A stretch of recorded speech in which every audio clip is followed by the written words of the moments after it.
Boa noite para você e obrigado à sua companhia, à sua audiência, você que acompanha a programação da TV Universitária. O TV Notícias desta quinta-feira está no ar. O uso indiscriminado dos agrotóxicos nas plantações e os impactos disso no clima e nos alimentos. Atenção, idosos, nós vamos falar de disfagia. A dificuldade de engolir e se alimentar atinge principalmente quem está na terceira idade. Tem também as vagas disponíveis no mercado de trabalho em Uberlândia e as dicas de especialistas para quem está em busca de uma oportunidade. Para quem quer garantir a vaga do filho em alguma escola da rede municipal de ensino, fique atento, as matrículas já começaram. Esse é o nosso TV Notícias e eu conto com a sua companhia até às 7h30 da noite.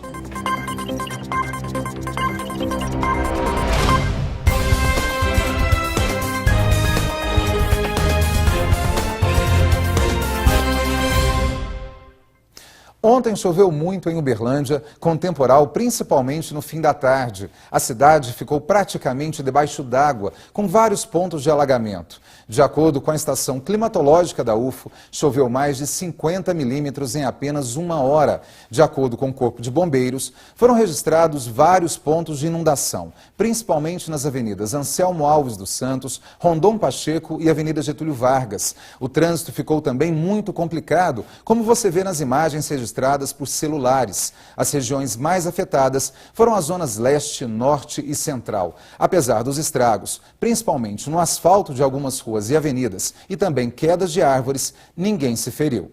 De acordo com a Defesa Civil de Minas Gerais, subiu para 7 o número de mortos no estado.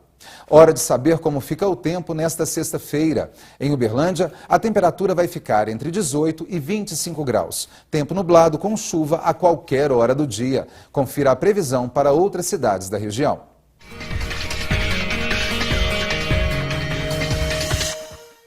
Em Campina Verde, a temperatura fica entre 20 e 28 graus. Sol entre nuvens e pancadas de chuva também ao longo do dia. Em Estrela do Sul, a máxima prevista é de 27 graus e a mínima de 19. Sol pela manhã e chuva no período da tarde. Em Nova Ponte, o dia vai ser de sol com muitas nuvens e possibilidade de chuva também ao longo do dia. A temperatura vai ficar entre 26 e 19 graus. Em Patos de Minas, sol com muitas nuvens durante o dia. Períodos de nublado com chuva a qualquer hora. A máxima prevista é de 26 graus e a mínima de 15. Este ano, a Organização das Nações Unidas discute as mudanças no clima e nos alimentos, e os impactos são muitos. Um dos motivos é o uso indiscriminado de agrotóxicos nas plantações. As prateleiras, elas estão com uma aparência bonita, mas muitas vezes o gosto das frutas decepciona. E muita gente garante que está cada vez mais fácil notar a mudança no sabor. Depende, eu acho que é da safra, né? As frutas não têm um sabor mais agradável, né? Eu creio que isso é devido à utilização de produtos químicos em excesso, né? Na minha terra, a mexerica pocã, o sabor dela é diferente. As daqui são, sabe, eu notei. Tá? Tem fruta assim que realmente não está muito doce, sabe, o sabor dela muda. A especialista explica que não é só impressão. A qualidade dos alimentos tem sido sacrificada pelo interesse na produtividade. Com as mudanças no clima, muitos produtores acabam optando pelo uso de substâncias químicas para não perder na quantidade. O mercado, ele fala para você o tempo todo que com agrotóxico o alimento vai crescer muito mais rápido e que o alimento vai ser muito mais bonito, né? Então, a gente tem que começar também a desconstruir esse discurso, que é o discurso do agronegócio. E como consequência, a nossa saúde também é colocada em risco. Pesquisas já mostram os danos que essas substâncias trazem a curto e longo prazo. As pessoas, elas podem ter reações imediatas, como alergias, alterações inclusive de coordenação, problemas respiratórios, e podem ter sintomatologia tardia, que é a intoxicação crônica que a gente define. Há 35 anos, a ONU já demonstra uma preocupação com relação aos alimentos e à nutrição. Desde 1981, foi instituída uma data, em outubro, para estimular a discussão sobre o assunto. E em 2016, o tema escolhido aborda as mudanças no clima e os impactos nos alimentos e na agricultura. Patrícia defende que o tema tem que ser discutido na sociedade. Para ela, nós podemos buscar uma alimentação mais saudável, que valorize a agricultura familiar. A estratégia mais interessante é a gente acreditar nos pequenos agricultores, né? São eles que são os detentores dessa sabedoria alimentar, como contribuir de certa forma para que esse alimento chegue à nossa mesa com mais qualidade. Disfagia é o termo médico usado quando o paciente tem dificuldade para engolir e se alimentar. O problema pode acontecer em todas as fases da vida, principalmente na terceira idade. A senhora Ana não descuida da saúde. Ela conta que sempre busca ajuda quando sente alguma dor. Eu acordei já gripada, tossi a noite toda. E agora eu falei, não vou prevenir para não voltar a tossir a noite inteira para não acordar a companheira, né? Há 4 anos, a senhora Ana mora na instituição de longa permanência para idosos Lar André Luiz. No local moram 45 idosos e 6 têm disfagia. A fonoaudióloga Agnes explica que existem mais de 5 tipos de disfagia. A disfagia, ela é uma dificuldade de deglutir. Ela pode atender todas as faixas etárias, desde bebê até os idosos. Geralmente, eles sentem isso no ato de engolir os alimentos, né? Que tem maior dificuldade, pode sentir incômodos, tosses, engasgos. Então, e pode também, devido aos idosos, ter um envelhecimento da musculatura que pode ocasionar a disfagia ou a presbifagia. Gleber é diretor da instituição e conta que para auxiliar os idosos com disfagia tem uma equipe de 6 enfermeiras e o cardápio é elaborado por nutricionista. Os idosos eles são acompanhados durante as refeições e a equipe que está acompanhando fica atenta a todos os sintomas, né? Então, quando ocorre engasgamento, quando ocorre dificuldade para engolir, quando tem perda de peso, isso todos são sinais que deve ficar atento.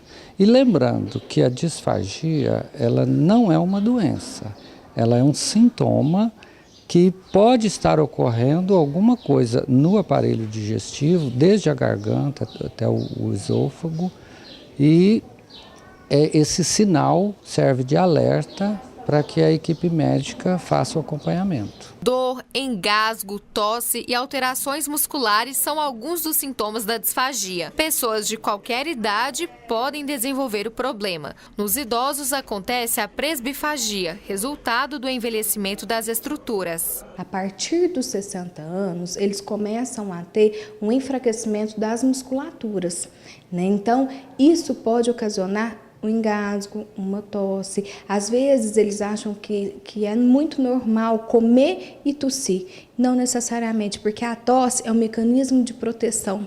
Então, às vezes, a pessoa engoliu, só que o alimento não foi para o estômago, como deveria ir. Às vezes ele foi para um outro caminho, por exemplo, vias aéreas, onde ele tosse. Então, ele acha que isso é normal, mas muitas vezes não é. Então, procurar o médico, o profissional especializado, para estar melhorando essa qualidade de vida deles. A disfagia traz dificuldade para engolir o alimento. No caso dos idosos, é muito importante que o cardápio seja elaborado por nutricionista, para que ele possa se alimentar bem e de forma saudável. O alimento líquido é um dos piores para estar introduzindo no paciente idoso ou qualquer outro tipo de paciente. Por quê? Porque como já tem uma alteração estrutural, funcional das musculaturas, o líquido ele vai direto para o pulmão.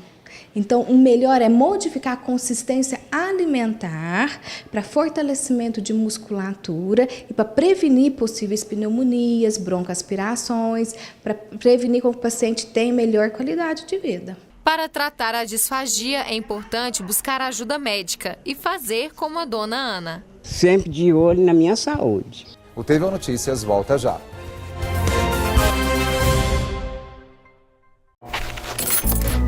Volta, te imploro, não me deixe aqui ligada, sozinha com a casa iluminada, desperdiçando assim a minha luz.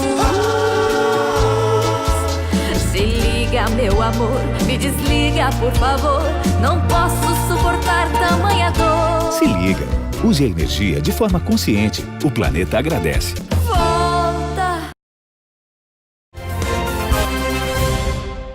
O Brasil tem dado uma reagida em relação à economia e a gente observa esse comportamento com base na oferta de vagas de emprego e estágio. Nós damos uma ajudinha para você aí de casa, que está à procura de uma oportunidade. É o nosso quadro Mercado de Trabalho.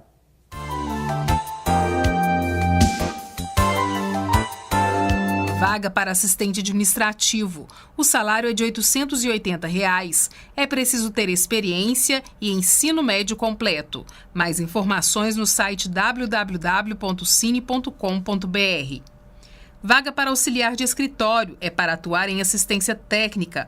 O salário é de R$ 1.100 mais benefícios. É preciso ter ensino médio completo e experiência com atendimento ao cliente.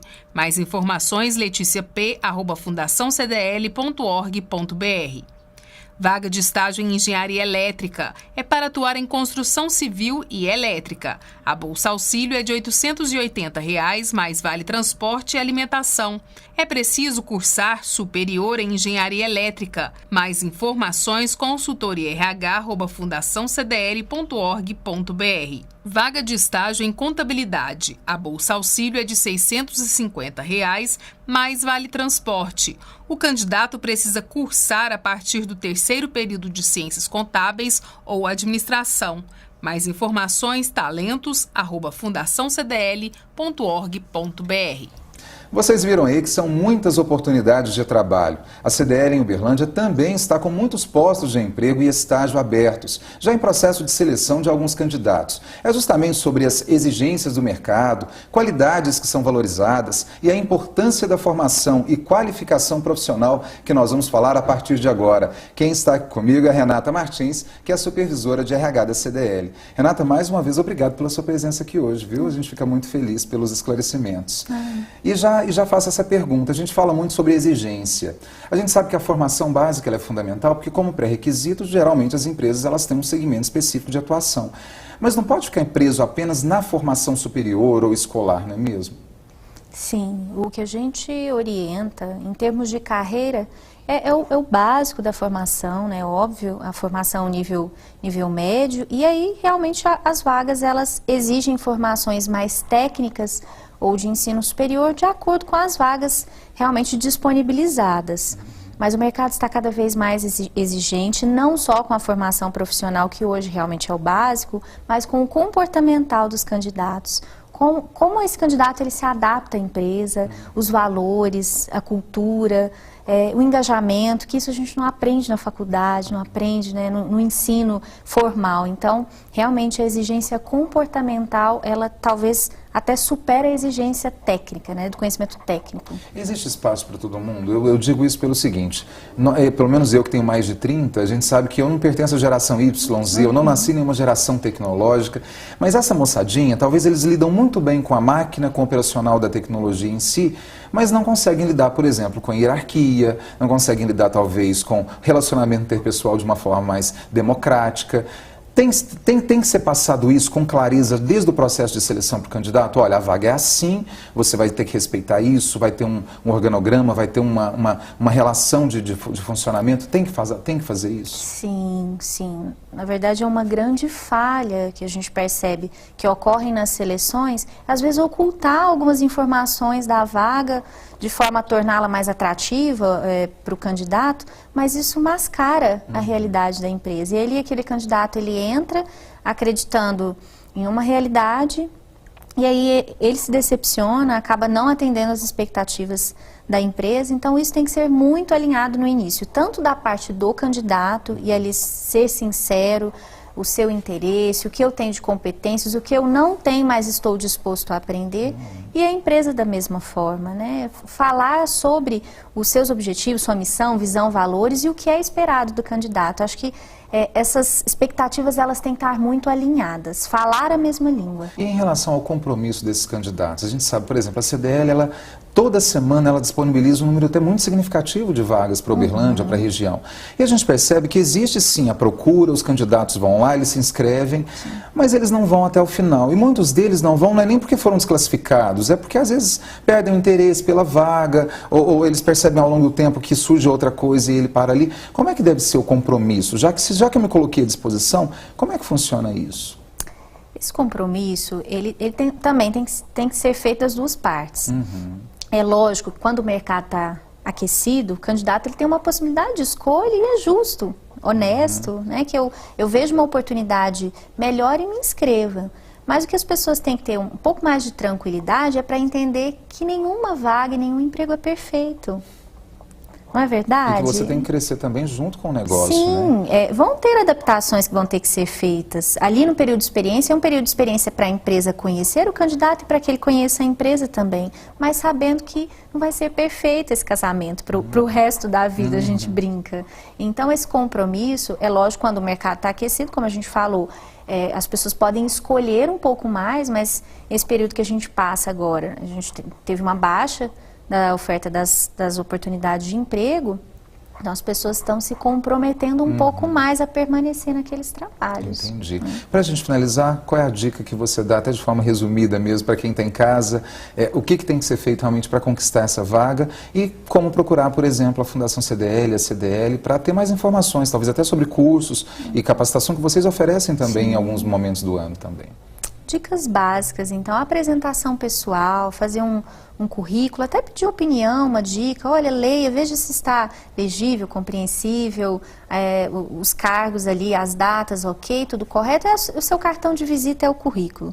Disponibilizo o meu currículo para as vagas em empresas que eu tenho interesse em concorrer, né? A gente fala que tem gente, às vezes, manda currículo para várias vagas e não tem um foco. E é então, bom até porque você respeita a sua vocação, sua afinidade. Sim, sua também, afinidade, né? aquilo que você tem realmente mais afinidade mesmo. Então, focar na sua carreira, para onde você quer estar e pesquisar. Pesquisar sobre a empresa onde você vai estar alinhado comigo, com os meus valores, com as minhas competências, o que é esperado de mim. Pesquise, se apresente, demonstre disposição mesmo para estar ali. Eu acho que visitar as empresas também é uma ótima dica, se mostrar mesmo interessado. Eu acho que são dicas simples, básicas, mas que cabem a todas as oportunidades. Informações, não só sobre as vagas de emprego, mas também sobre cursos e treinamento. Como ele deve procurar em relação à CDL? A CDL fica na Avenida Belo Horizonte, 1290, nosso site www.cdlud.org.br. Os candidatos podem fazer inscrição do seu currículo no nosso site mesmo ou procurar a própria CDL. Fica a dica então para você aí de casa. Renata, muito obrigado mais uma vez pela sua presença aqui hoje. Obrigada a você.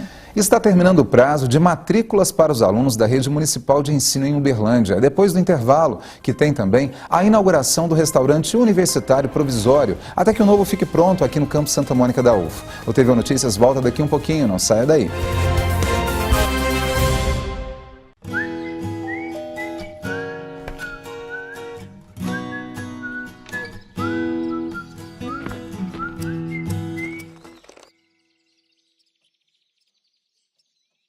Nossa, do jeitinho que eu imaginava.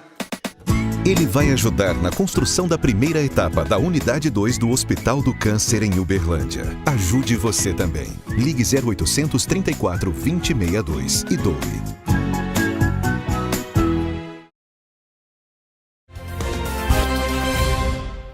Quase 2.000 pessoas vão ser atendidas no novo restaurante universitário do campus Santa Mônica da UFO.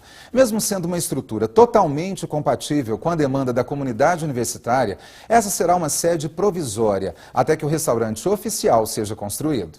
Fila grande e muita expectativa. A entrada foi liberada por volta das 11 da manhã. Os estudantes gostaram da novidade. A obra do restaurante universitário provisório custou R$2 milhões. A nova estrutura vai ajudar a reduzir as filas. A construção do novo RU foi financiada pelo Programa Nacional de Assistência Estudantil Penais. O ambiente é climatizado. Reforçando então, o restaurante universitário provisório fica aqui no campus Santa Mônica da UFO. As matrículas nas escolas municipais de Uberlândia começaram na segunda-feira e os pais ou responsáveis pelos estudantes devem ficar atentos aos prazos. As informações com o repórter Erivelton Rodrigues. As inscrições foram feitas, na verdade, em novembro. O que ocorre agora é a efetivação dessas matrículas, daquelas pessoas que estiveram aí, né, que foram contempladas. Quem vai trazer os detalhes para a gente é o Marcos Antônio Lima Pereira, ele que é coordenador da inspeção escolar da Secretaria Municipal de Educação. Marcos, então agora o pessoal vai então efetivar essas matrículas. Começou na segunda-feira. Isso mesmo, dia 12 ao dia 16 é o período do pai ou responsável de fazer as matrículas das crianças que foram contempladas. É importante dizer que o pai tem que procurar aquela unidade para a qual ele fez a inscrição, né? Então, nesse período, só tem jeito de fazer matrícula para a unidade que o pai escreveu seu filho. É preciso ficar atento também com relação à documentação necessária para isso, né? Exatamente. Tudo que o pai colocou no momento da inscrição, ele tem que comprovar agora. Nós temos tido alguns problemas, por exemplo, na questão da renda. Então, às vezes na inscrição o pai colocou um valor, ele tem que comprovar esse valor agora no momento da matrícula. Mesma coisa endereço. O pai, o endereço que ele colocou, ele tem que comprovar, não tem jeito. Se a pessoa tiver alguma dúvida, tem algum site, na verdade, uma página no Face que a pessoa possa se informar? Isso, todas as informações sobre a matrícula e os contemplados estão no site da Prefeitura, né? uberlandia.mg.gov.br, inscrição escolar 2017. Perfeito. Então, só reforçando, o prazo final para essa efetivação é quando? Sexta-feira agora, dia 16. Tá, ok. E com relação às vagas que não forem preenchidas, elas vão ser preenchidas no decorrer do ano, normalmente, e o processo vai ser parecido. A partir de segunda-feira, que é dia 19, a gente faz um levantamento das pessoas que não fizeram matrícula por algum motivo, e aí nós chamamos o pessoal da lista de espera, e aqueles que não fizeram inscrição, mas que tem a vaga ainda, faz a matrícula normalmente também. Tá, ok. Muito obrigado pelas informações. Tá aí, Flávio, quem ainda não fez, né, essa matrícula aí, a efetivação da matrícula, corre que ainda dá tempo. Obrigado, Erivelton, pelas informações. Estamos próximos ao período de férias escolares, mas nem todo mundo tira o merecido descanso nessa época do ano. Doutor Alexandre, muito obrigado pela presença aqui hoje. E a gente fala de férias, é muito interessante isso, né? Porque muitas questões são acordadas entre empregados e empregadores. Outras não, são questões legais e que devem ser respeitadas. Mas o que é básico em relação às férias? O que a gente pensa? Trabalhei quanto tempo? Tenho o direito de tirar? Como é que funciona esse direito do trabalhador? Então, a relação das férias com o trabalhador é uma coisa tão básica e está tão próximo de todos nós, porque as férias de um trabalhador, no âmbito familiar, no próprio âmbito pessoal dele, enquanto descanso e no trabalho, interferem em todos os sentidos. Então é muito importante o trabalhador saber onde começa o direito dele, para daí ele ter possibilidade até de cobrar ou saber como cobrar isso. Então o básico que a gente tem, Flávio, é que um trabalhador tem que trabalhar no mínimo 12 meses. A partir do momento que ele é contratado, passados os 2 meses, ele adquire 1 mês de direito de férias. Via de regra, são 30 dias o direito de férias básico de todo trabalhador, desde que ele não tenha tido mais do que 5 faltas injustificadas ao longo desses 12 meses de trabalho. Então, por exemplo, aquela velha história, se ele não pode completar 2 anos de casa sem tirar esses 30 dias. Se for, então, até 1 ano e 11 meses, dentro desse período, ele pode tirar as férias dele. Pode. E aí tem muito trabalhador que tem dúvida com relação a isso, fala assim, mas eu já completei 1 ano de casa. E eu quero tirar férias agora. Eles falam muito assim, né? Completei 1 ano de casa e eu quero férias. O empregador, se ele tem mais 1 ano para te dar as férias, então o seu exemplo é permitido pela legislação. Ele vai trabalhar 1 ano, adquirir o direito. Se o patrão dele optar por dar as férias no finalzinho do segundo ano, ele está respeitando o período de mais 12 meses que a legislação prevê. Mas isso, Flávio, só pode acontecer no primeiro ano de trabalho. Porque a partir dos sequentes, ele vai guardar a proporção de 1 ano em 1 ano. Porque às vezes em algumas instituições públicas ou mesmo empresas privadas, entre as partes negocia-se que vou tirar 10 dias, depois 10, ou 20, 10, ou 10 e depois 20. Isso é possível pela lei ou não? Na verdade, isso é muito mais uma parte consensual mesmo. O que a CLT, assim, fazer só uma parte, Flávio, porque a gente tem que deixar uma coisa muito importante. As férias, a gente fala muito em direito flexibilizado trabalhista, mas as férias não permitem flexibilização porque o Estado impõe o descanso obrigatório ao trabalhador. Não é um direito disponível do trabalhador às férias. É um direito de interesse social. Por quê? Um trabalhador descansado, ele rende mais no trabalho, produz mais riqueza, gira a economia. Sem contar que é um trabalhador menos propenso a acidentes de trabalho, menos propenso a ficar afastado, recebendo às custas da Previdência benefícios. Então, o Estado impõe. Então, por conta disso, a manobra feita entre empregado e empregador é muito restrita nesse campo das férias. Então, por exemplo, a sua pergunta, eu posso fracionar as férias? Pode. Só que a CLT abre o artigo que prevê o fracionamento já com a seguinte frase: em casos excepcionais. Em relação ao pagamento das férias, a gente sabe que tem um pagamento de 1/3 e o período também para se pagar as férias, até porque eu tenho que gozar o período de férias com dinheiro, porque senão não justificaria tanto assim. Como é que funciona esse processo? É para o empregador aí ficar atento, porque a gente sabe que infelizmente algumas empresas acabam atrasando esse pagamento. Atrasam e muitos empregados às vezes nem sabem do direito que tem. A legislação determina que as férias devem ser avisadas, já que é o empregador que fixa, elas devem ser avisadas com no mínimo 30 dias de antecedência. Então eu não posso, como acontece muito, chega muito caso desse lá no escritório, eu chego para você hoje, falo assim, Flávio, segunda-feira você está de férias, não precisa de você vir mais. Férias como, assim, onde? O que eu vou fazer? Então é justamente o direito de se programar. 30 dias no mínimo. O pagamento tem que ser efetuado com no mínimo 2 dias antes do início do gozo.